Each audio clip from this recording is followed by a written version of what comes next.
Hello అందరికీ, అందరు ఎలా ఉన్నారండి?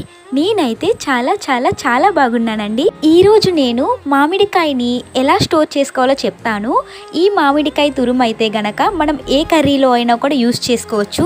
చింతపండుకు బదులుగా ఈ మామిడికాయ తురుము యూస్ చేసుకోవచ్చండి ఇన్స్టెంట్గా. ముందుగా మామిడికాయల్ని శుభ్రంగా వాష్ చేసుకుని దానిపైన పీలంతా రిమూవ్ చేసేయాలండి.